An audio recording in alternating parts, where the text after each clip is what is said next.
You've got to embrace what the adversity is first. That's the most challenging part. I've done that myself, so I have to accept my own actions. How did you find your work ethic? It started when I was young. I can sort of remember I was always an active kid. It's never bothered you to sort of go to see something that you wanted to know or somebody who had some knowledge that you wanted and go and just say, hey, can I talk to you? Yep.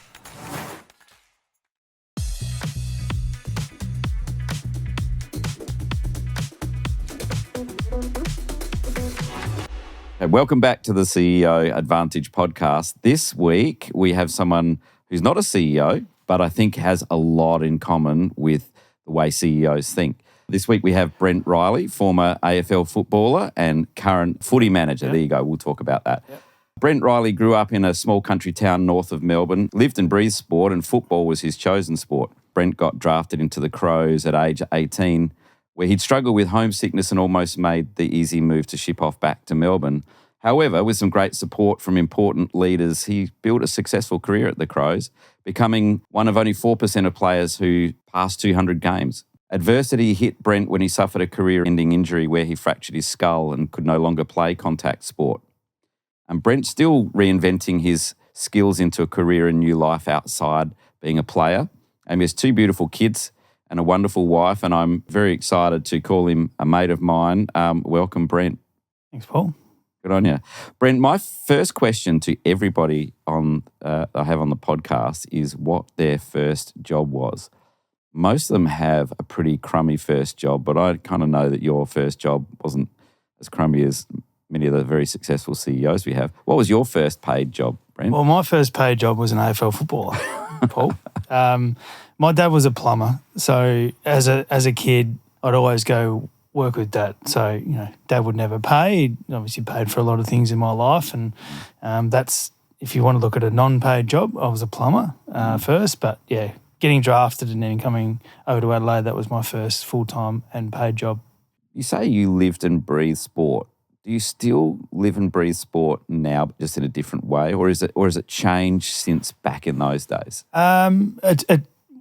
It's hard to say because I had a little bit of, it's like any journey in your life, you have a little bit of a roller coaster of when it is. And it's funny, like, my boy is 8 now, and I remember when I was 8 and all I had was a ball in my hand, whether it was a football, cricket, golf, basketball, and I can see him right now like what I was when I was 8. So I'm sort of reliving that a little bit with my boy at the moment, but you go through different stages of, there was football, there was basketball, you played everything. Because I was a country lad, you'd walk down to the footy oval, have a kick, you'd walk to the golf course, they had a 12-hole golf course there, whether you play golf or you play cricket with your mates, whether it's in the backyard or down the cricket nets, there's always something to do back when I was growing up. So that was probably why I lived and breathed it. And then when it becomes serious as a late teenager, that's when I had to make a call what sport it was going to be. Was it going to be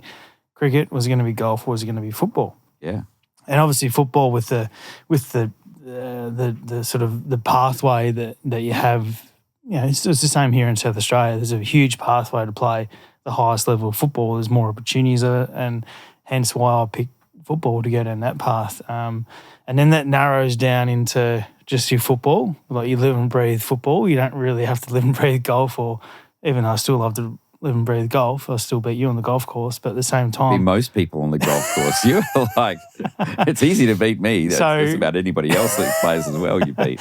So it narrows itself down. But and as I was playing football, like, golf was still an outlet for myself, but there was no cricket. It was just all football, and that's why you live and breathe football. And then I've sped out the other end, and you sort of get over that, and you sort of don't really want to. You don't live and breathe it anymore when you finish football. You're working out what's next, and as you said in my bio, like, what is the next move and what it looks like. I'm still working that out. I've got a bit of a direction where I want to go, but at the same time, you don't live and breathe. And then you have a young boy who's 8 now, and he absolutely loves football, loves his basketball, and he's slowly, when we go back home to where Mum and Dad live on a golf course, he plays a lot of golf. So I'm almost back to where I live and breathe what he's doing now, because he wants to kick, he wants to play. He wants to do everything with the ball, and I'm always there to play with him, as my dad was. Vicariously when I was reliving a little bit, childhood. a little bit. It's a very different for most people, even for listeners who are not into footy or not even into sport.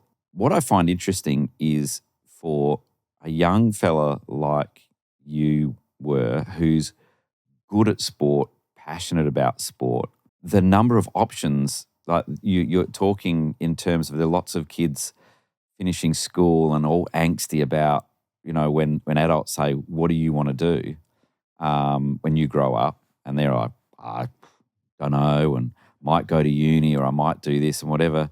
But that's not the conversation you were surrounded by. You were surrounded by conversations of, you're so good at all these different athletic pursuits, which one are you going to choose? It was you were having very different conversations than most kids in the world, right? Because you were very clear. Yeah. Well, yeah, you're clear because you're right, because you're decent at it and you're playing at a higher level and you get starting to recognise but easily on the other end of it, which is I'm seeing now with my job, that a player that doesn't get drafted, like he puts all his eggs in one basket to get drafted, and then that dream it's not there anymore because it's not, they've missed out on the draft. So they got to sit back going, shit, what am I going to do? Yeah. Like, what does it look like now? And I was a little bit of that towards the end of my career. Like, what do I do? Like, what does it look like for myself? And had a little pathway that I was looking for, and then the injury sort of derailed that a little bit, and I'm sort of coming back on track to what that looks like now. But you're right. It is a hard thing that that was something that I pursued, and I was lucky enough to pursue it hard enough and work hard enough to get to where I wanted to get to, that I got to there. But still, though, you spit out the other end, and you're still in that same conversation as probably you were with your boys, that what are you going to do? What does it look like for you when you're 16, 17, 18? What are you going to do? Like, that's what sometimes AFL players have to live like. We're there's only three. You won the average injury away from it being over, right? Well, the average timeline of an AFL career is about 3 or 4 years. Yeah, right. So what happens to them in that 5th, 6th, 7th year? Like, have they actually thought about what they're going to do when footy's finished? Because footy in a snapshot of your life journey is not a lot. If you draw a 90-box circle up, 90 years, 1 year's to one box, and you picture that 14-year block of your life, that's not a lot compared for when you might die at 90. That's not a lot. Pretty scary. Like, I think lots of people idolise footy players and go, they're living the life and all of that sort of stuff, without pausing to think that for some people, the terrifying reality might be that in their 90-year span, they peaked when they were a kid. Yep. And were never really able to find themselves. And there's the footy world and professional sports world is full of stories of men and women who never were able to reinvent themselves or recover, right? Yep. But people don't think of that. I just want to come back to the beginning of your career too, because one of the things that struck me in one of the first conversations we had is, again, you have, when you become a parent particularly, and you go to the footy, one of the things that as a dad really disturbs me is the way the crowd boos at Jason Horne-Francis.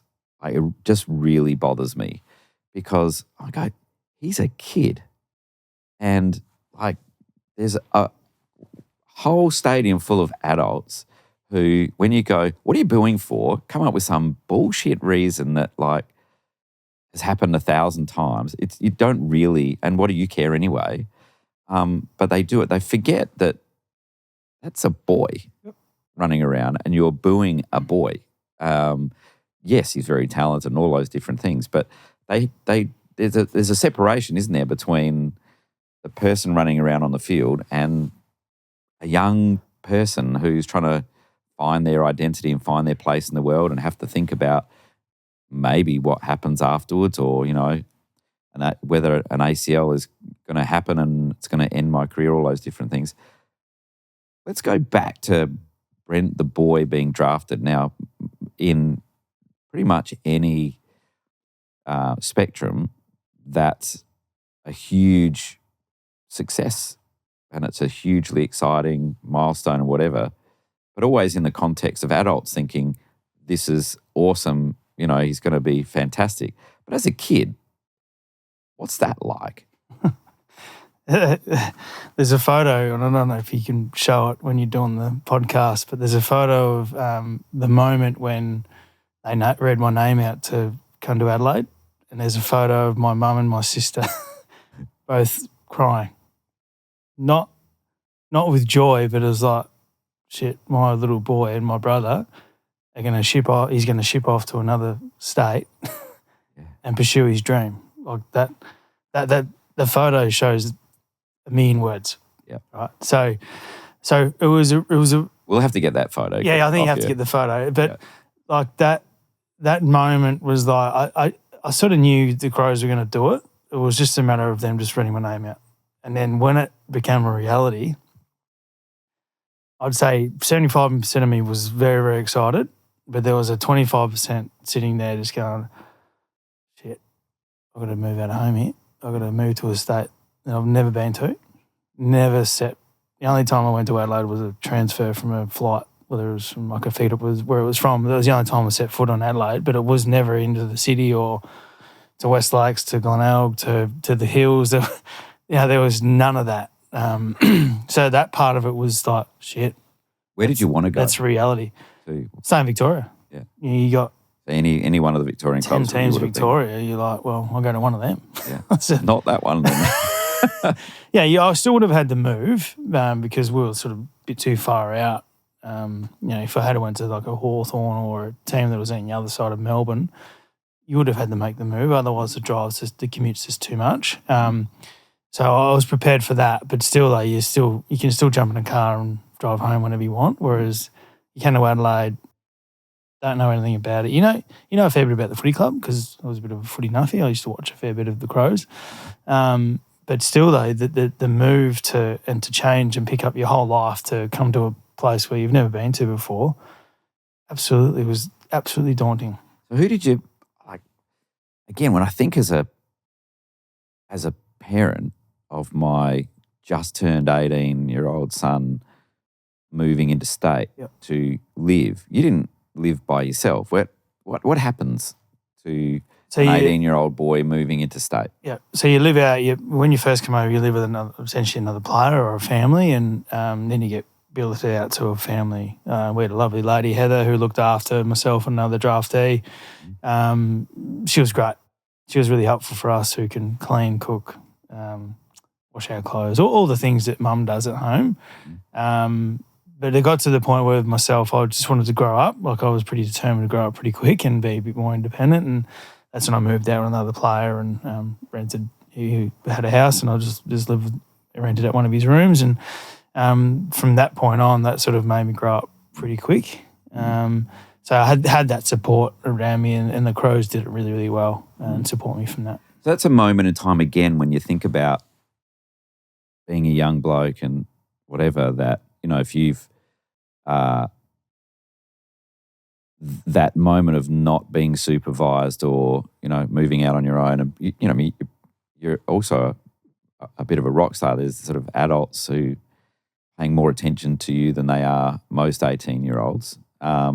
Whatever, but you can kind of see how easy it would be to run amok or run off the rails. And, then again, AFL and professional sports in any sort of professional sports is full of examples of young people who've just squandered the opportunity and it's funny how adults go, oh, they're idiots and da, da, da. It's like, they're just young. They're kids. Yeah. And if they don't have that support or they didn't have that value programming growing up or any number of things, there's one club that I keep hearing of where you move to and there's elements around around that place that part of the world to live where it's like, I wouldn't want my boys going up and hanging around with some of those. Those elements. So you've come to the Crows, you've moved interstate. You've moved into a share house with another fella. And then you played footy for how long? 14 years I was at the Crows. Yep, 14-year period. That's a good run in professional sport. As a professional athlete, 14 years as a professional athlete is a pretty good. Yeah. Well, I think it's like your career or anyone's career, you go through a lot of highs and lows, and but still, though, it was the people that I had around me that were the ones that got me through all those lows, and also looked after me and when I had those highs. So and you're just as dangerous in the highs sometimes, aren't you? You start to inhale your own smoke a little bit, and you've got to have somebody to let the air out of your tyres. Yeah. And at times you do feel like, I'm going well here, like I could maybe not do that or maybe not do that. But in anything in life, that'll chew you up and spit you out pretty quick if you don't keep doing the things that made you get there in the first place. So, so a 14-year career was a lot of highs, a lot of lows.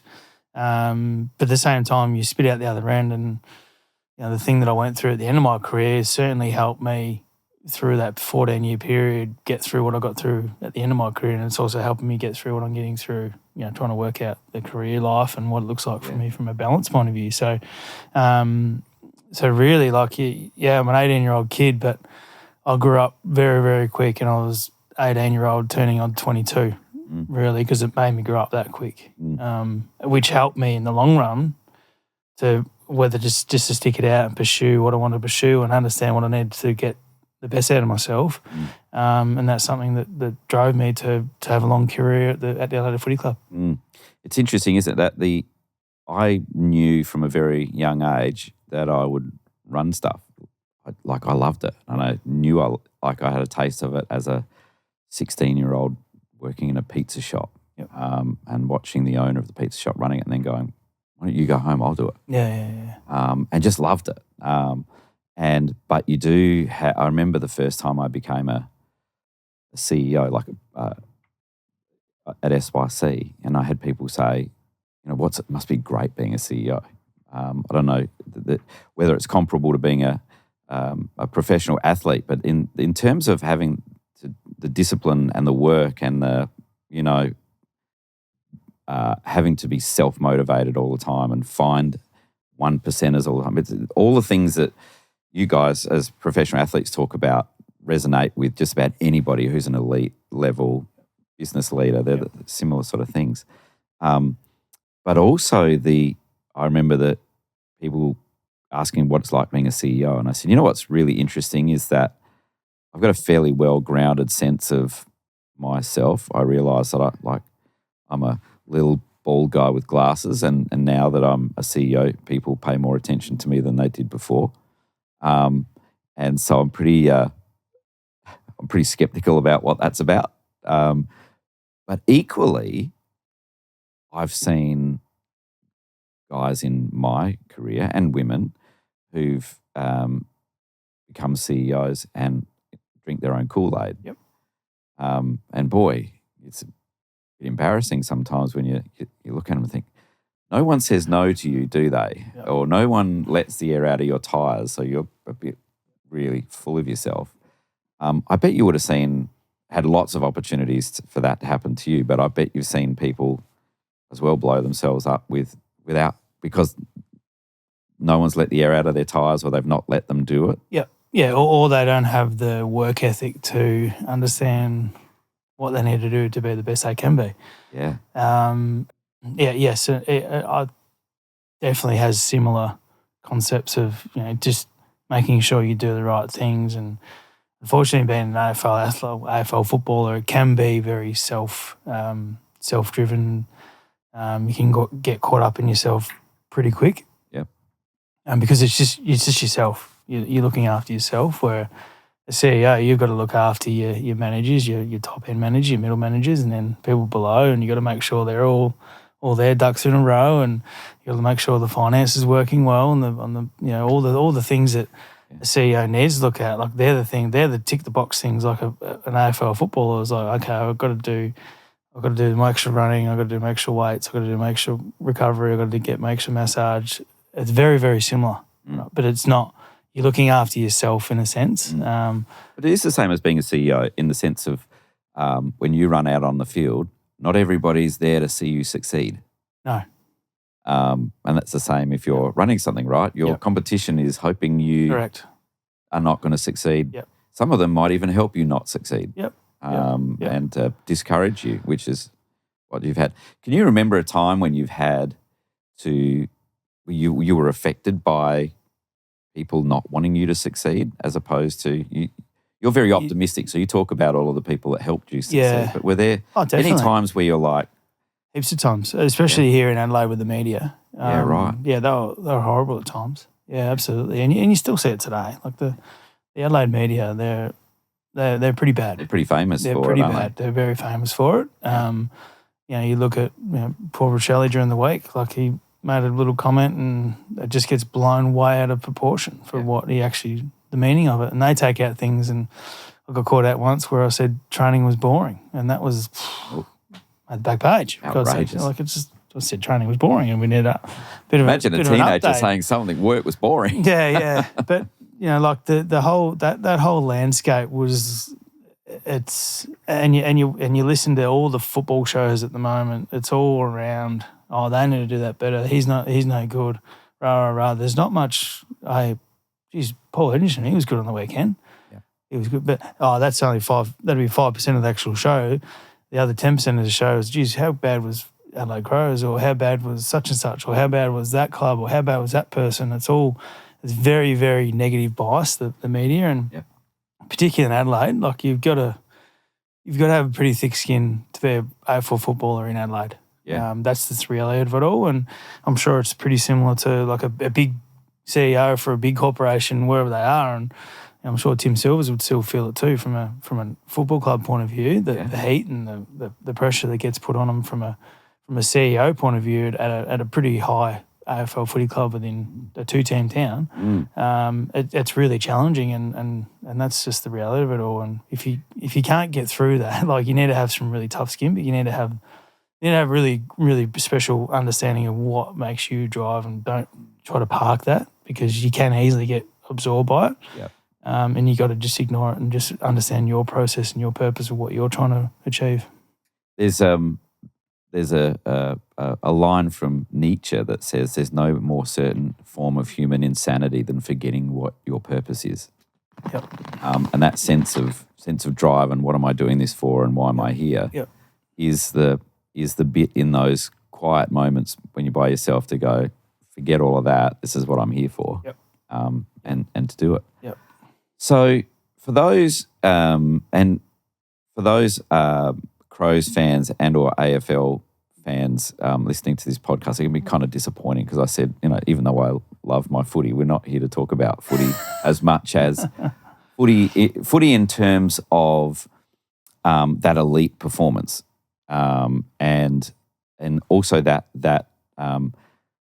elite competitiveness that again is very similar in business or organisations, but equally things like resilience, putting in the work. One of the common themes that we've had in all of the CEOs we've talked to is that the idea of working hard is not only not off-putting, it's kind of like it's a bit of gas. You can see them, and I'm the same. I've always been like that. It's like people say, "Oh, it's going to be hard." I'm like, "Oh, beauty! This is excellent." Yep. And it sounds like that's the sort of young fella you were playing. So you've reached the elite level of sport, but reaching there is just the beginning, not the end, right? Yep. How did you find your work ethic? Is that from your dad being a plumber and your parents, or was it started there but you built your own form of it? Yeah. Talk about how you built your style of work ethic. Yeah. It started when I was young. I can sort of remember I was always an active kid, so like getting out and about wasn't hard. Like I was always up early. I'm still up early, so like I can't just lay in bed and sleep, and I'm not like that. So I'm pretty driven to just get out and just be active. I missed out on a few squads when I was 14, 15 and 16. Whether I was too small, wasn't developed, maybe, I don't know. There was no feedback back then, but so I just went back and just worked on my game and what I needed to work on, and that sort of drove me to achieve what I wanted to achieve. And when you're 16, 17, 18, it's when you start dabbling in alcohol, and I was pretty disciplined, and I didn't really get caught up in that, especially from the country. You can easily get driven into that world, and I always had a discipline of helping me being the best I can be, and that drove me, and that helped me get through all the tough times that were coming up ahead. I started. So my under-16s was really successful year at local level, and that propelled me into the top echelon of the under-18 program in Victoria for the Calder Cannons, and then just that whole drive it's the fear of missing out. I had that. I didn't want to miss out anymore, and I just drove myself not to the ground, but work my ass off in my game, what I needed to work on to be the best I could be, and that sort of journey definitely helped me to get through what was coming up. You get drafted, like my 18th year, big metro, all Australian. So it was like I did the work to get drafted, and I was lucky enough to get drafted, and then you have to reset and start again. And you have to reset. You walk into the change rooms. My number was 33, and on either side I had 34 and 32, and all the Crow supporters know who 34 and 32 were, and you walk in going, shit, this is real now. And Rue's massive, 32, number 32, his tattoos were bigger than what I was as a person on his back. And then you got Benny Hart on the other side, who's just a champion player and champion bloke. And you're playing in Benny Hart's part of the world. Yeah, and I'm just like, wow, here we go. Like this is real now. And then you just watch them, how they go about it, and you pick up different things of what they did to get to where they are, or where they were, and where they were heading in their careers. So, so you drive yourself, and you watch, and you don't want to miss out. I don't want to miss out on a lot of things, and I'm fear of missing out on doing some things that I need to do to pursue and make myself better. But you pick up little things along the way, and I'm sure you were the same when you were young, and you pick up little things off different people, and Absolutely. Working with you and Raymond, like I pick up little things and how I want to be as a person, more not from on the footy field side of things, but as I was a kid, you come in and what does Rue do there, or what does Simon Goodwin do there, or what does Benny Hart do there, what does Tyson Edwards do, what does Andrew McLeod do, like. And I said in the bio, like I had great leaders around me that I can just, you talk to them, you have coffee with them, but at the same time, you watch them and you observe what they do and what makes them tick. And the Crows have always been known to train bloody hard. And you don't really know that as a kid coming up, especially when you're from Victoria, you don't really see much of Adelaide, what's happened, but they're a club that so my high work ethic really fitted in well with what the Crows' high work ethic was. So that was easy for me. Like that wasn't hard. Whereas you can see some other kids that don't have that high work ethic and they jump into a footy club like the Crows, and most clubs are like this now. But we did some things. I was like, wow, and I got through those things, and you're like, yeah, you can get through it. Like it's not, and you spit out the other end, and that makes you a better player. So these little things that you pick up from your peers and your leaders at the footy club are the ones that just drive you to succeed, and you pick up the things that what makes you tick and how you're going to go about it, and that spits out the other end. And hopefully I'm the one that sort of led what they did, and it goes on. And you look at now, and Tex and Sliney are still there, and hopefully that's been passed on from those guys on through to me, through the next leaders, through the next ones. That's still high work ethic, high ability to get the best out of yourself still at the footy club. Interesting, isn't it? You being an acute observer of leaders, an acute observer of people. I was too. Like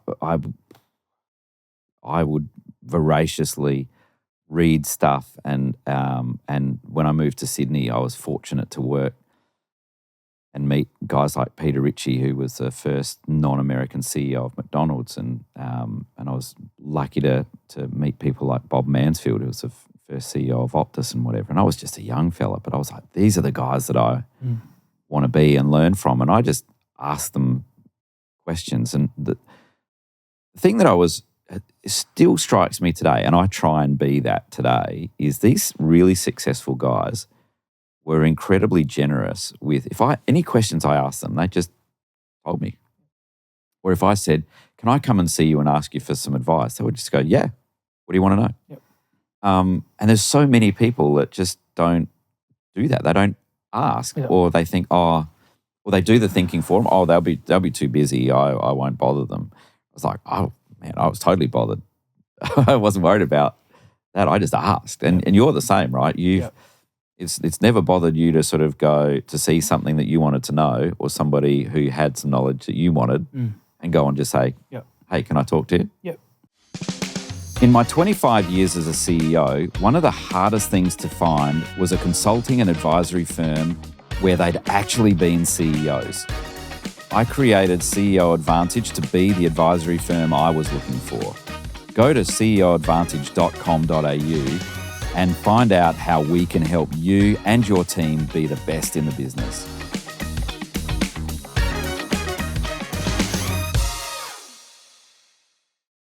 Equally, though, it amazes me how many young, not even young, older, experienced managers and leaders talk about their career aspirations and their ambitions. And I go, so who is your mentor? And tell me the three leaders you most admire who go, what the heck? How are you trying to reinvent this from scratch? Yeah. How can you not have, there's a mindset thing, isn't there, around having modeling and having mentors and coaches, and and they're not all the same, right? You have a mentor for this and a coach for this and a coach for that and a coach for that. But I'm amazed at how many people are trying to be successful and they don't have them. Yep. How being a professional athlete, you didn't really have a choice. You were surrounded by coaches, but the choice you had was whether you listened. Yep. And early on in your playing career, you had a coach that perhaps made you question whether or not you were going to listen too much, because they were pretty tough on you, weren't they? Yeah. When I first came in, that was back when, like in today's sort of environment in South Australia, is that the Crows and the Port are a part of the SANFL, whereas back then they weren't. So you go out and you get billeted out to a SANFL club, and Sturt was the club that I went to, and they were coming into a really successful period. They won the premiership in my first year, and the coach was interesting because you always play in positions that you never you're going to play at AFL level. So that was a challenge. Even a few times I almost had enough. I was just going to go to another SANFL club, but I stuck at it. Almost. Well, I just wanted to prove him that I was better than what he thought I was not. I don't think he thought I was that good. So I had that little drive there that I just wanted to prove to him and shove it up his ass, really.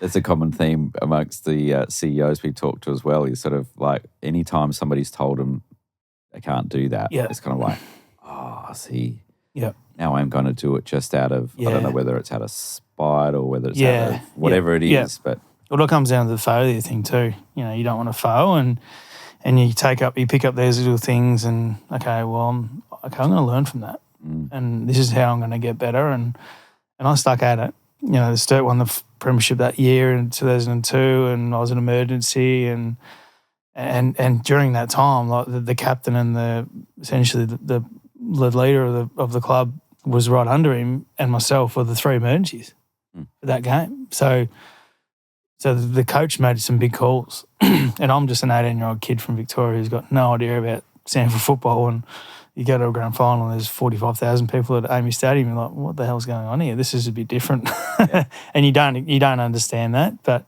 and my first coach from AFL level was Gary Ayres, who was a 5-time premiership player at Hawthorn, and he was tough, he was hard, and he was one that sort of he was in my corner, and I thank him for that. at the same time, like he wasn't. It was the club was going through a period that they have to win, so the kids didn't really get much of a go. I played one game my first year, and my first 2 years I only played a total of 6 or 7 games for that year. So for those first 2 years, so you sort of learn from what you need to work on, and then from then you just build on. After that second year, I was almost going to leave. Well, that was it. I was close to going home, and the most important leader in that helped me was Tom Goodwin through that period, and he helped me through, guided me through. He's put me under his wing, and they're the people that you want to hang around as much as possible because they're the ones that succeeded. They're the ones that have been successful, and they're the ones you want to learn off the most and jump on the coattails of those guys, and they're the ones you want to learn off the most. Well, it's one of those things that is a truism, right? The quality of a person is the company they keep. Yep. And you make you throughout your footy career made those good choices. Then as you become a senior player, of course, then you become that guy. When was the first time you became conscious that you've gone from being the young or the apprentice to the master? When was it distinct, or did it just happen and you were like, oh, I'm now looking after some of the younger guys, or was it intentional? Tell me about that, when you realised that you were one of the probably wasn't guys. intentional. It's just your pathway of where you're going, and it was through my career I had a lot of ups and downs, and whether it was injury, form, you're still trying to find yourself a bit. At times I could have been a little bit too self-absorbed, like just trying to work out what I need to do rather than. And I remember one of the coaches who he just said, the more, and I'm sure you can back me up with this, Paul, but the more you help others is the more better you're going to be within yourself. Yeah. So it was sort of because you're usually telling them how to behave, and then you're reflecting, going, "Oh, I should probably." Do that it was myself. sort of like 2/3 of the way through my career was when I realised maybe I need to help some others here rather than just thinking about myself, and I started doing that. Yeah. And then he was right, because you start helping the kids that are coming through, and there was a lot of the young talent that's coming over from Victoria, so I had that connection already that I can support. Guys like a Paddy Dangerfield or a Rory Sloan or a Jared Lyons at the time that was coming over from Victoria. You knew what they were going through, and you could just really support them and help them through their journey with getting drafted to Adelaide, probably a club they didn't want to come to, but they had to. And then you have to change the narrative around, hey, this is the club that gave the opportunity. Let's work together here, and I'll help you out. So there's a moment in your professional sport career which is very similar to a professional management career, in the sense of, if you're really good at it, you become successful at it. Yep. But there's a transition point, an inflection point in many successful people's career where they move from being successful to significant. And people often make the mistake of, and when you're a younger person, I certainly was one of those, where I equated success with significance. Yep. So, if people thought highly of me and I had some money in my pocket and I had a cool car and all those sort of things, that made me good. Yep. And I can remember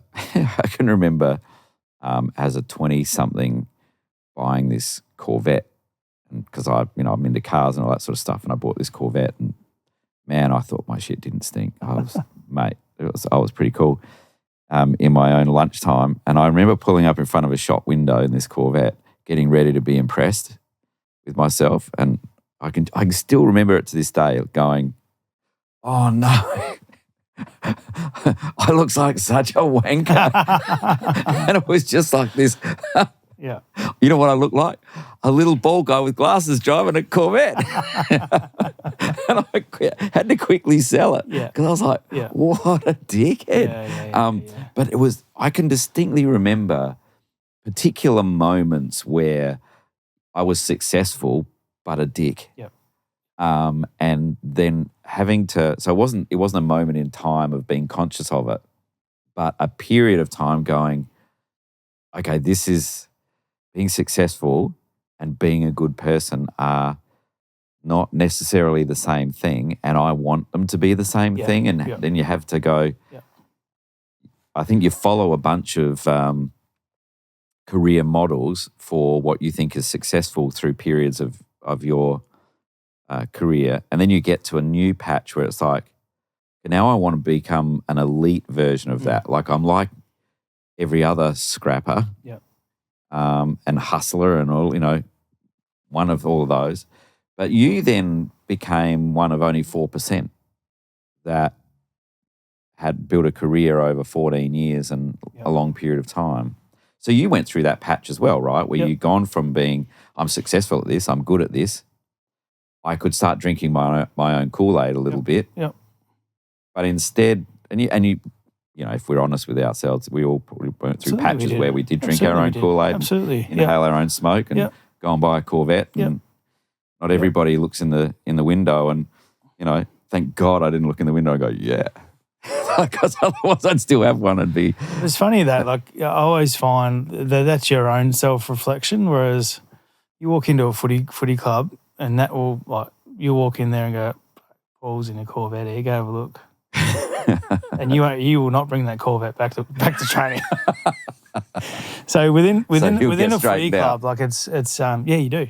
Yeah. You do. Whether it's indirectly or directly, that whether it's in an important session for just a bit of understanding where you're at from a feedback point of view, or it's maybe shouldn't have done that. Does that doesn't happen for example, in American sports or like NBA basketball or those sorts of things? Does it happen in, does women's sport do that, or that? The women's AFL, for example, they don't get the money that the boys do. No. The netball, elite netballers don't get the money that AFL footballers do. But does their culture regulate like that? I don't think they're like the men. Like this is my only example, my experience with South Adelaide girls. Like they're so driven. Like they couldn't give a shit if they get paid or not. They just want to play footy. So it's something new for them. It's a new venture. And they're slowly getting better. Like you can just see their fundamentals are slowly getting better, and they just don't complain. They hardly complain. Whereas you get the men, like something goes wrong a little bit, it's just like it's like the end of the world sometimes. Like, hang on, really? Like we always say too much cheese on lasagna. I don't know if you've heard that comment before, Paul. Yeah. I haven't shared that one with you, but we will one day. It's just like, well, is that really going to help you perform or help you be the best you can be? Or are you going to complain about that ice bath not being cold enough, or the trainer not giving you a cold drink of water, or just the little things? Whereas the girls are just like, they just doesn't care. They don't care. They'll use an old footy, or they're just happy to be running out there playing. Like that's the different mindset that I'm seeing from a different sense of entitlement. Yes, absolutely. Absolutely. And who knows, man, the AFL women might come into that vogue maybe, because they're going to start getting paid and getting paid more, and maybe that's the entitlement. But you do see some of those AFL players, it's a big sense of entitlement, and that all comes down to your own culture at your footy club, and how you can not weed it out, but not bring it into the club, where it's just like, no, we're here to do the work. We're professionals, and I'm sure you'd have been the same. You would have seen some middle managers just doing things that they shouldn't be doing. Whereas, hang on, you just need to stay in your lane here, mate, and you just need to worry about what you need to worry about. Don't worry about what Joe Bloggs is doing next door to you or whatever it is. Like, you need to focus in on what you need to focus in. But if it's something that is annoying with you, well, that's what you need to give the feedback to. And as I said before, like footy clubs give you direct feedback, whether it's constructive or whether it's something you need to work on. And most of the time it's the ones you need to work on. It's amazing too what in those situations you realise that not very many people are good at giving good feedback. They're good at giving feedback. They're quick to give feedback, but it's not necessarily good. But otherwise, and also how many people walk past stuff, just little things. little behaviours, or they excuse it, they let it go, they explain it. Yep. When actually they're the things, it's that little 1% craft of, I would imagine, really good leaders, really good coaches, really good footy players, really good athletes. Don't let those things go. They sweat the small stuff. And you hear people saying, oh, don't sweat the small stuff. And I was like, I always sweated the small stuff. I'd never let that go. If that was bad behaviour, I would call out. I'm sure this will surprise you, I've got some mates where, you know, if there's a bunch of blokes making misogynistic remarks, I've got a couple of mates who go, oh, shit, Paul's coming. Because it's like, I'm not going to let that go. No. Because it's just not like, it was Colonel Morrison, General, who said, David Morrison, who said, the standard you walk past is the standard you accept. Yep. And that's but what I found as a younger leader was giving feedback is actually hard. Yep. And the more you like the person, the harder it is. Yep. Because you don't want to hurt their feelings.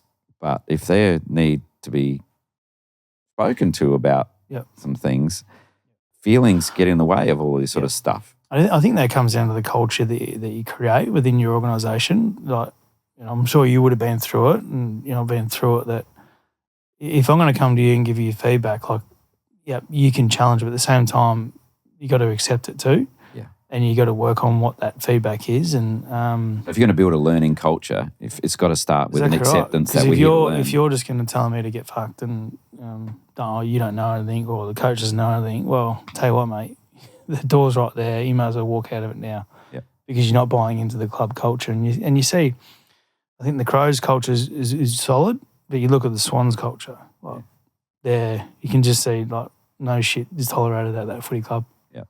And you look where they are now, and they've never bottomed out. They've never struggled. Like, there's been periods of time where they've struggled, but they're always at the top. And you can just see that's just the culture they've created. It's a no bullshit culture. We had for 20 years. That's why I used to make HR people nervous when I'd insist on going to inductions for all the new people coming in, and I'd go along and talk about the 3 ways to get thrown out. Like, I just got here. I'm excited. The CEO's coming in to talk to me about how to get thrown out. I go, well, you probably won't need to feel as nervous as you look. But I said, let me tell you 3 ways you get thrown out. And this applies to any organisation that I've run and will continue to run. Is the first one is you're spectacularly incompetent. Like, we don't need you if you don't know what you're doing. We do have to ask some questions about who hired you, but if you don't know what you're doing and you don't want to be the best at it, then probably there are competitors, preferably, that you can work for. Yep. If you break the law in some kind of, way, if it's a parking fine, people have things from their childhood that sometimes are a bit embarrassing, but not a big deal. But if you're breaking the fraud, any of those things, you're out. Yep. And the third one, which I think is the most important one, is if you gossip about your work colleagues, you got to go. And there's always somebody in the group who goes, oh, what about good gossip? Or you can't really fire someone for that. It's like, okay, let's talk about that. Yep. Good gossip is never about you. Yep. Good gossip is always about someone else. So there's no good gossip. Nope. And the other part of you can't fire me for that. So why don't we reframe workplace gossip as workplace bullying? How do you reckon I'd go firing you for workplace bullying? You're like, for a group of people to behave in an elite fashion, they have to have eyes forward. They cannot have eyes back over their shoulder. And gossip in any workplace, in any elite field of anything, I would imagine, is exactly the same. You cannot have, you get it out, address it, talk about it, forget about it, deal with it, whatever it is, but don't do it when they're out of the room because your organisation is always going to be sub-elite. Yep.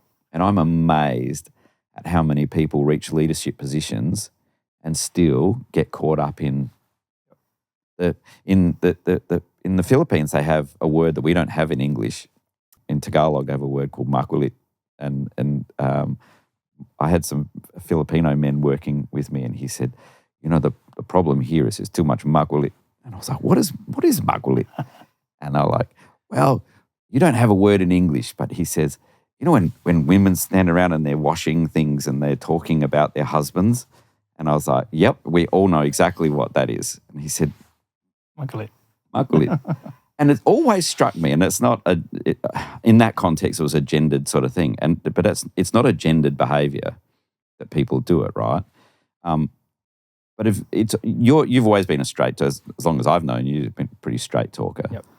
And also pretty quick to show your disapproval of that.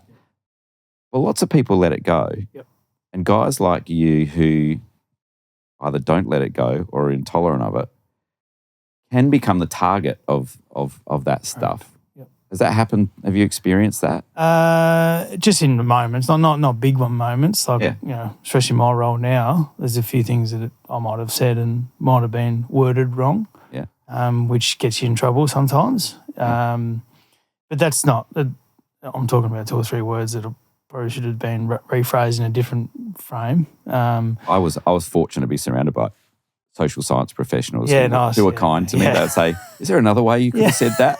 That's what I need. There's always times just throughout your career you might have said something that you probably shouldn't have said, especially on the field. Like, it's in the heat of battle, and there's a few things you might have said at times, or you might have got spoken to in that way. But I was okay with that because I knew that we're in the heat of battle here, and we'll have a chat about it after the game. But and they always followed up with that. I'm sure you'd be the same. If you'd have given someone feedback, is that you need to follow up with what you were trying to say just to make sure they're clear. Yeah. Otherwise, you could be in a bit of strife, especially from a HR point of view. At the same time, is on the footy field, which is a little bit different, and probably not where you sit when you go watch the Crows. You're that far away, you can't hear what's going on down the ground. Is that if you sit on the boundary line, you'd be shocked with some of the things that might come out of a player's mouth. But that's just the heat of battle, and that's just what it is. And happens at training. But at training, you got the time to say, "Hey, Paul, like, what I was trying to say, mate, is you can follow it up pretty quick." Yeah. Whereas on the field, you don't have time. Yeah. It's just like, "Hey, I might yell at you, or you might hear someone yell at someone else, and you know that's it's in the right manner to help you, but to help the team more so." So yeah, there have been. I can't recall like one direct time, but there has been numerous times where you might have said something a bit overzealous there, or especially in my current role. I find I do it more in my current role. Yeah, do you do the thing either in the car or at home? You're like, oh, I've said that. Yep. Can't believe I said that. Yep. And it's just, you didn't think of it until you relaxed, and then you relax and like, oh, I can't believe I said that out loud. Yep. Yep. I've had so many of those moments. Yeah, heaps of times. Yeah. And you just sit there going, oh, fucking. I have to follow it up pretty quick. Yeah. otherwise I can't. Yeah. I can't otherwise, I just myself. can't. I can't sleep, and I'm like, oh no, I just got to do it straight away. Or times you do it with your wife too. At times, you might say something. Oh, it's funny with my my wife who's awesome, but early on in our relationship, I'd say something inappropriate. She would be mad about it, and then I couldn't bear it. I'd have to resolve it. Yep. She's not someone who needs to do that, and she would always go, "You think faster than me, and you talk faster than me, so I need time to process, and then I'll decide what I'm going to say to you." Yep. Which drove me even more crazy. And I can remember when we just had our baby, and she was tired and all those sort of things, and was pretty grumpy. And I said, "Come on, you got to come out for a walk. You get some sunshine." And I don't have a fucking walk. I think you do. Let's go out. And our neighbours still remember her swearing at me as we walked around the block. But one of the things that she taught me a really valuable lesson about that feeling of like unresolved, like, oh, I've said it, feel really bad about it and whatever. And I would say to her, like, I really need to resolve it. And she said, yeah, you do. Yep. I don't. No. And you did it. Yep. So what you need to do is learn to live with what you've said until I'm ready for a different conversation. And I was like, My wife Wow, talk about mirror held up, but a really valuable, and there are very few people in your life, aren't there, that can actually tell you, hey, regulate yourself. If you feel bad about it, maybe don't say stupid things in the first place. And I'll be like, I've said stupid things so many times. But to have someone say, I'm not going to.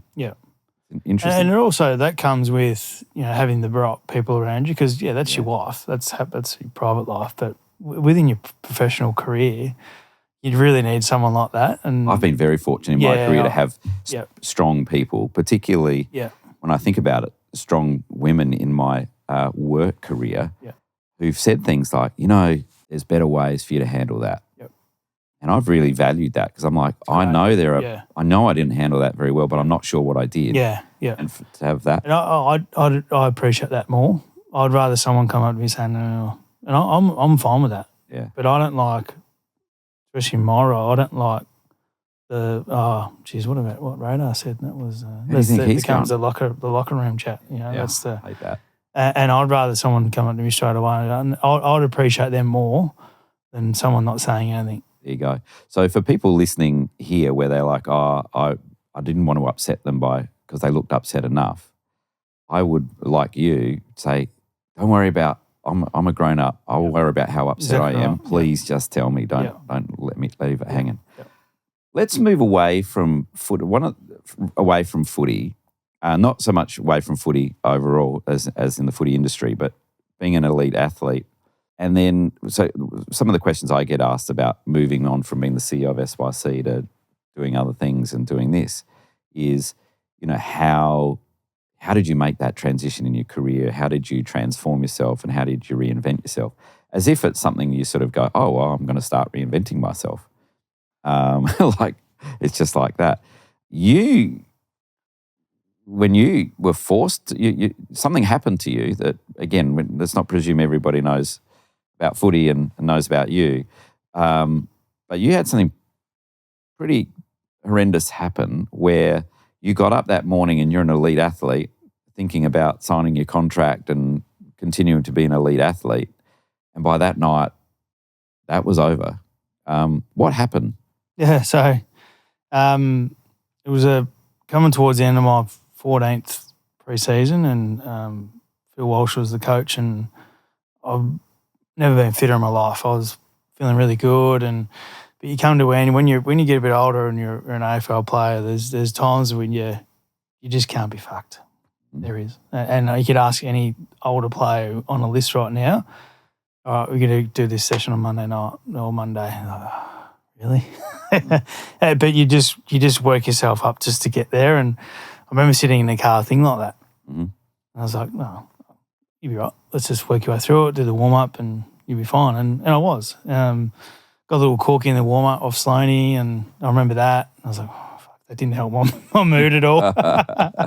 Typical Sloaney, just going a little bit harder than what he should have been at that time. But anyway, just balling over my head and just chased the ball and just essentially just tripped over and just smashed into a teammate's knee. And all I remember is that warm-up incident with Sloaney, and this was a couple of drills after. I was out cold on the ground.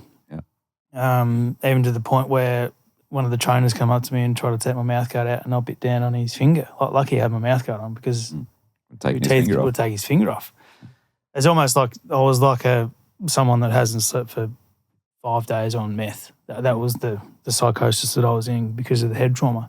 Yeah. That's what it got described to me as. Apparently he walked off the ground fine, just had blood come out of my ear. Doctor, the high performer, the player development manager rang up my wife, rang up Jamie and said, Brent's hurt himself, might be a concussion, so you might have to come to West Lakes and pick him up. Yep.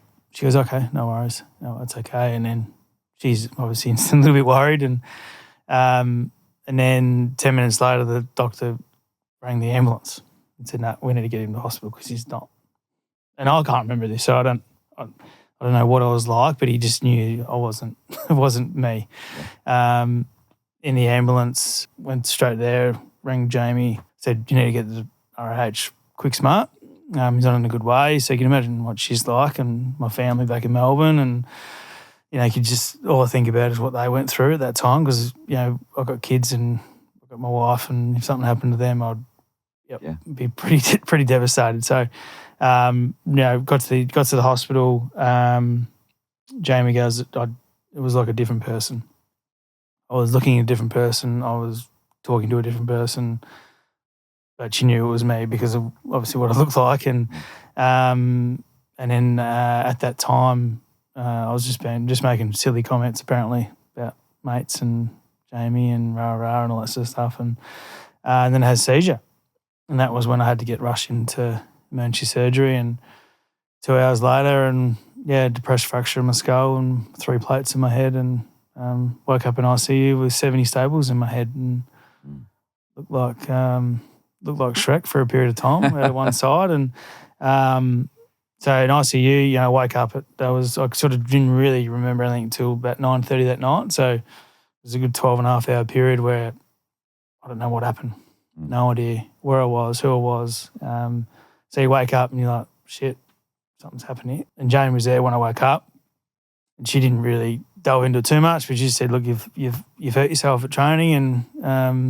And then I just thought I was just in a different place. You obviously drugged up, so you weren't in too much pain at all, or if any pain at all. But you wake up, I've got needles hanging in my arm, got a catheter up my cock, which I was like, what the fuck's going on? What was that for? I had no idea why. Yeah. But obviously I was essentially pretty close to coming into a coma. And you look where I've got a little spot there. So you see that little, that's a little trauma spot from where the knee went in, which is amazing how your body can just have a little trauma spot there that shows where it was. And a few centimetres the other way, I probably wouldn't be here today. So you look at that as a positive if you can. In ICU I was in ICU for 3 days, and then I was 4 days just in your normal ward. And you just come to the realisation that this is it. Deep down you know it, but you don't want to accept it. So you go through a lot of different things. I couldn't, the TV, the subtitles down the bottom, it was just like flash. I was like, okay, well, I can't read. How do I write again? How do I talk again? That's when I had the Bell palsy come in. So I had one side of my face couldn't smile. So I was like one-sided smile, and you're sort of sitting there going, shit, am I ever going to be normal again? That was the fear. That was the fear that I had. I didn't care about that.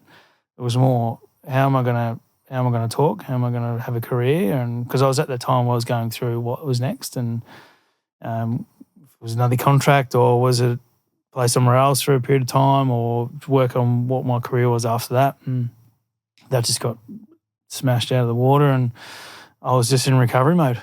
Okay, well, all right. And as I said to you earlier, all the stuff that I've gone through, moving out of home, going through some adversity, I'm talking adversity, breaking your collarbone or breaking your wrist, or being out of form, getting dropped from the side. What you thought was adversity now has gone to a whole new level. Exactly right. Yeah. But all the tools you learn from that definitely helped me get through what happened to me. And that was the outlook I had. I was pretty optimistic around. At times I wasn't, but there was times where I was like, no, I'm all right. I'll get through this. I'm going to fight my way through this. I've done it before, and to a lesser extent.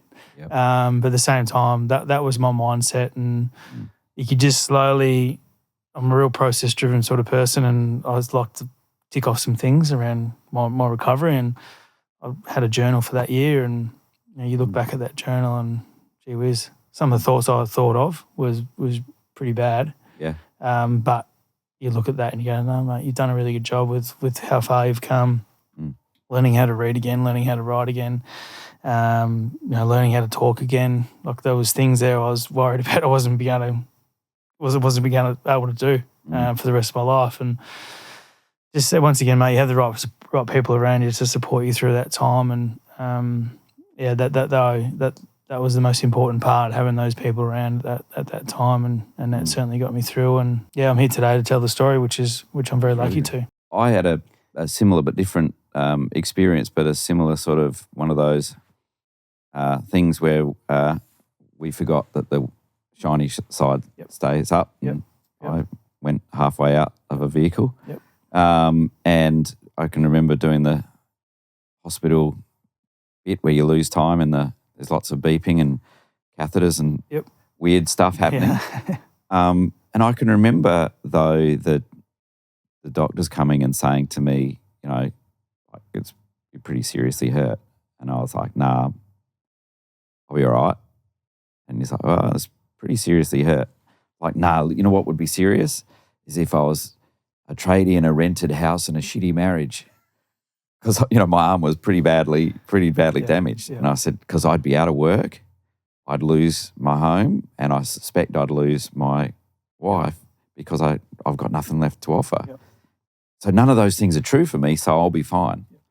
And then I can distinctly remember almost like this other voice in my head going, where'd that come from? It was almost like a surprise at how instinctively optimistic I was at a time where I would imagine. And I remember saying to the doctor, you should be careful going around telling people how serious their situation is because, I could sort of see how you'd fall into a hole. You derail them, But it's in those moments, there are people, for example, in professional roles who have a really big responsibility to perhaps take a little more care in the messages they send to people. That being said, I remember 4 months later when I wasn't recovering very well and speaking to a doctor, and he's like, what is going on? And I was like, I don't know either. I'm back at work. Yeah. And he's like, hang on, what? How much work? And I'm like, I'm fully back at working maybe 60 hours a week. He's like, oh, mate, you're having a psychological break from your injury. And I was like, no, I'm not though, because I'm working. Yeah. And he said, some people get hurt and never recover from it, and some people get hurt and never accept it.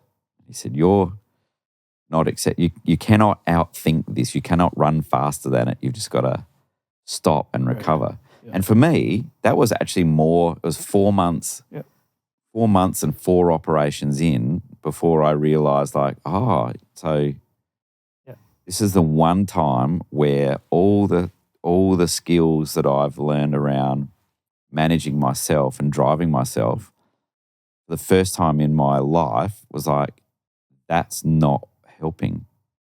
It's never not helped me. Did you have any of those sort of moments where, everything you've done has, you've had ups and downs, but everything you've done has been successful. And then you've got a patch where it's like, well, I didn't choose this to happen to me, but so what? I'll get on with it. I'll be fine. And then you go, this is harder than this working a new way or learning a new way of being, a new way of thinking, a new way of even looking at myself in the mirror is harder than it's easy to read in the books or listen on an audible, but doing it is hard, right? Yeah. What are some of when you and I first met each other, you were giving a talk somewhere about resilience and giving people insights into resilience. What are some of those insights about resilience that you can share with people listening to this? I think the word you said before is, and you didn't do it, was accept it. Yeah. That's a huge part of resilience, and whether it's knocking over a glass of milk at home, to losing your job, to understanding why you lost your job, like you need to accept it. Okay, yep. I don't agree with it, but I need to accept it because that's the decision that they've made, or I've done that myself. So I have to accept my own actions for why I might have knocked the glass of milk over, or to lose my job or lose my wife, whatever it is that you might have gone through in your life. You need to take ownership of that. And before you do that, that's the most challenging part, because you're still probably in denial of that was their fault on blaming others, which is essentially a mechanism of not being resilient. So your mechanism for you losing your job is like, my boss is a dickhead. He doesn't know what he's talking about. He's got no idea. Yeah. He's got no idea what he's talking about. It's all his fault. It's someone else's fault. All CEOs are dickheads when it comes to that. All bosses are dickheads when someone loses their jobs. Probably. Apparently. Probably. But at the same time is like you've got to embrace what the adversity is first, and then you got to accept it. Mm. And then from there, So before we move on from the next bit, how do you because that's easy to say. It is easy to say. Yep. Accepting stuff. I can remember as soon as I heard that, I was like, yeah, that's true. Yep. Like I was intentionally not accepting that I'd been hurt. Yep. And then when I did, I was like, because once I accepted it, now I've got to deal with all this other stuff of doing things differently. Yep. How did you accept it, or how would you give someone advice on accepting? Because lots of people don't I accept responsibility. Yeah, I think how I accepted it was that, especially my injury was pretty bad. Like it was it wasn't good. So I come to terms pretty quickly. It's not a sexy injury. No, it's not. Saying, no. I broke my leg. No. Like it was bad enough that I had to just sort of accept it. But at the same time, I had to accept I broke my collarbone. I accept I broke my wrist. I had to accept I got dropped from the team, or my form's not good. Like at times you like, especially if you form, coach doesn't know what he's talking about. Like, come on, coach, you got no idea what you're talking about. Yep. But actually, if you delve into the why, you always say, well, okay, what is it? But also, what's the why of you've been hurt? Like, okay, I've been hurt because I was playing footy. Probably fell over my own feet and smashed into someone's head. Like, that's a little bit different to someone else's adversity that might face. So, why is it that you got let go at work? Why? Is there a reason? Like, do you understand why that is? And did you ask the CEO or whoever it was that sacked you? Is that why? Why did you get released from your own job? Like, there's a reason. Everyone's got a reason, and you just need to work out what that is, and that'll help you accept what that decision was. So, and also with mine was the people I had around. Like, a lot of the people said, you're not playing ever again. And when it's a weight of numbers, and when you got the right people around you at the right time, is that you believe in what they're saying. So whether it's different aspects of your life, but what helped me was the people that I had to support me, to understand who I was and what's going to make me tick, but also understanding of how they're going to help me. And then from that helped me accept my injury. So another great example of the quality of a person is the company they keep. Yep. When you were down at the low, like now facing proper adversity, you were the sum of the company you had kept and the kind of person you'd been, because they lifted you back up. Yep. How long were you affected by your injury before you could actually start thinking about doing something else? I was I couldn't drive after 9 months, so I didn't have that independence. Was that frustrating? Yeah. Or was that? Yeah. Very frustrating. You're a pretty independent fella. Yeah, that was very frustrating. But really, like, in the scheme of things, like, who gives a shit? There are things. There are things, and there are things. Just cheese on lasagna, that one. I guess because I had to get into the workforce, and I had to learn what a 9-to-5 job was, and my whole goal was to get out of footy and explore something different, and I did that, and quickly realised that these are not my people, and these are not the ones that I want to be around and get the best out of myself from a professional point of view. But still then, like, there was periods of time where it was like 1 or 2 o'clock in the afternoon, I was just absolutely exhausted. Whether it was that I was working a 9-to-5 job, or was it I was just still recovering, but I reckon it was the recovery. I still had to, it's like yourself, like, you're still 4 months later and you're working 60 hours a week. Like, that's not recovering. You're not recovering at all. My body was starting to rebel against that and getting worse. Exactly right. So I really took that time, and this is where I come in from my journey of my football, was like, no, this is what's going to help me be better. And that was what I took on, and I had to work out what that was for myself to get better as an individual. And it didn't, I'd have to say about 2 years, Paul, I reckon. 2.5 years to just wake up in the morning, go over to a workout, go to work, come home, be present at home. Like that was I'd say maybe 2.5 years, I reckon. And was that identity is such an important thing that you just don't think about really until you have to think about it. Yep. And finding a new identity or sort of reinventing your identity starts with the acceptance that of okay, I'm not that person anymore. I'm this person anymore. Or I'm this person now. And so taking lots of people, I think, would be surprised to hear 2 years. That's a long time. But it's in hindsight, was it still a long time, or is it just? No, it's not really. At the time, it was. When you're living at it, is. Yep. But really, if you look back on it, that was the time I needed to recover. Yeah. And that's just the reality of it all. Yeah. It's like any injury. You need time to recover and make sure you come back bigger and stronger. And that was the approach that I had. So you're back into footy. What do you do now? So I'm a general manager of footy at South Adelaide Footy Club. So what does a general manager of footy do? So I look after the footy programs. So my main role is the senior men's program, but I've still got people that work with the women's program and the junior pathway program. So my role is to play contracts, total player payments, look after the coaches, look after our staff, player contracts, recruiting, list management, admin of a football, more of an organisational point of view, the admin that needs to be done. Essentially just helping South Adelaide hopefully win their next premiership. So it's been an interesting journey. I bet it has, because we're talking to a CEO a couple of weeks ago, and I said to her, she was a senior executive for a long time, and now she's become a CEO. Mm-hmm. I said, well, you were working really closely to a CEO. It must have been easy just to transition. And her eyes rolled, and she was like, phew. I was like, a bit like being a player. You were around general manager of football and all of that sort of stuff. It must have been easy just to switch, right? No. Why not? You knew what it was all about, did you? Oh, you sort of do, but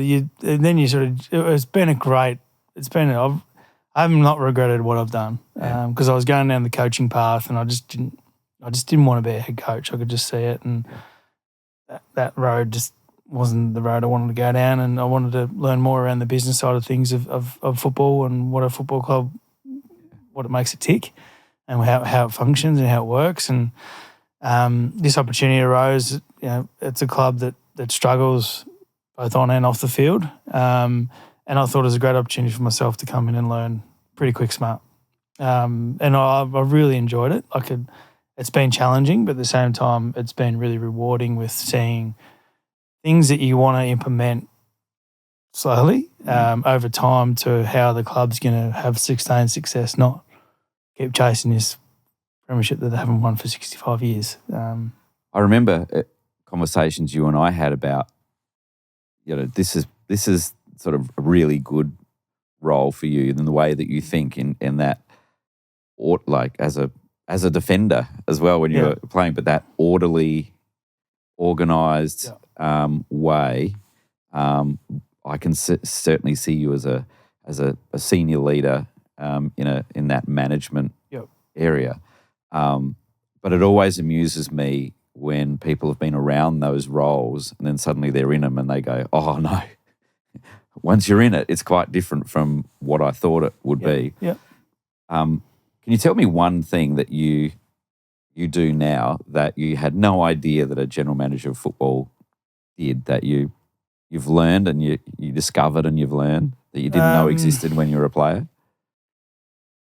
I think what we rely on a lot is volunteers, and I've always had a real soft spot for our volunteers, whether it's at the Crows, from a trainer to a water guy or whatever it was. How you treat them, so important. You treat them just like they're your best player.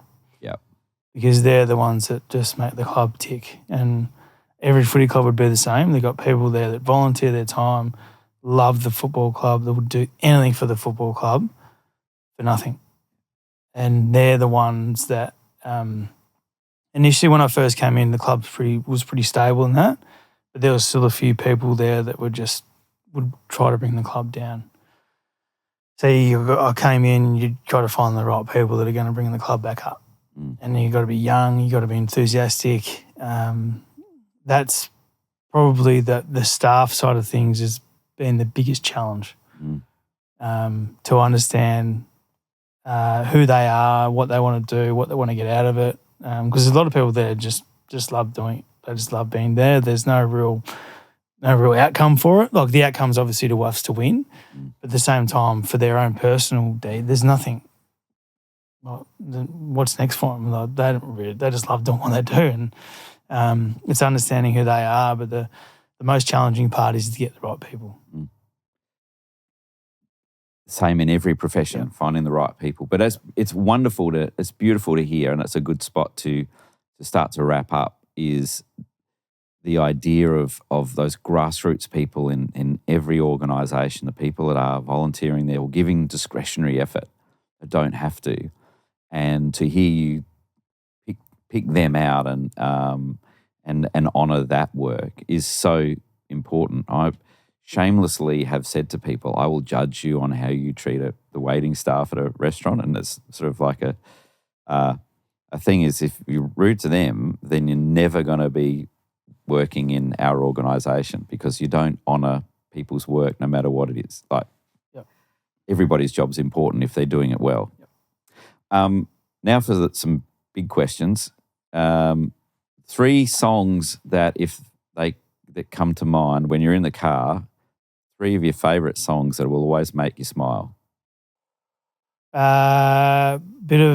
I'm a bit old, not old school, but like the Not that old school. No, not your old school. I love Panau. So Panau is one of my favourite bands. So Embrace. That song, when you play a milestone, for the footy club, do like a video of you and a collage of your good edits, your positive ones, and you put a song to it, and that was my 200th game song. Cool. So I like Panau. I like my Chili Peppers. Yeah. So anything sort of Chili Peppers, I really enjoy. But I'm not really. I wouldn't sit in the car and just go, I want to listen to this. I like my dance music, like my sort of electronic music. So I do like anything that sort of just makes me sort of just bop along, which is nice. But I still love the old school songs. So there's no real one song like that I really enjoy back in the day, because I'm not much of a music buff. What about movies? Is there a movie that you have seen over and over and over again? I'm not a movie buff either. So, like I enjoy the funny ones. I enjoy I hate the horror. Like my wife loves the horror, like those ones. I'm like, nah. Like if there's one that I don't like, that's one. Like a horror type movie. Like, nah, I'm just not into it. But there's no real. I couldn't. So if I went home now, I'd chuck KO on and watch sport. That's how boring. What a surprise!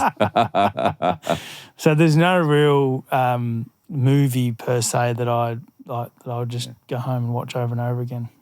And one last question: 16-year-old Brent looking at 2024 Brent, what advice would he give him? So not old Brent giving young Brent advice. What advice would young Brent give old Brent? Young Brent, hey? I think just keep enjoying what you do, because there are times where you get a bit fixated in some things that bring you down, and when you're young and enthusiastic, like anything went. When you're young and you know everything already. Anything went. You know, you had fun. You could go do things independently, and that's something I'm trying to get back into my life balance, is to go out and play more golf, or I've got more time with myself now, going to the gym most mornings, so that's been good. But at the same time, is just be you and enjoy yourself, and make sure you find time for yourself and do things that you want to do. Right, fantastic. Thank you for being on the CEO Advantage podcast. That was awesome, Brent. Thanks, Paul. I knew it would be. Thanks, man. Good on you. Thanks, buddy. Thank you.